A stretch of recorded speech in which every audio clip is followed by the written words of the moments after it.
বধূ বেশে কন্যা যখন এলো রে,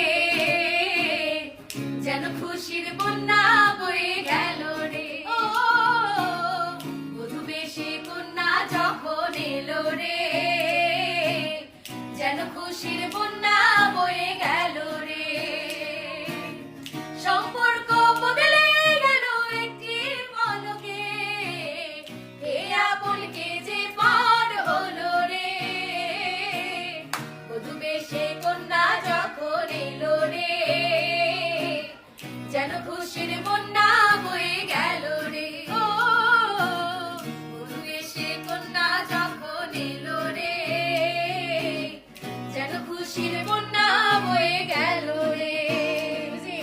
বন্ধু স্বজন সাথীরা একটি কবুল বলতে হয়, হায় আল্লাহ মিলাই যেন দুটি মন, হায় আল্লাহ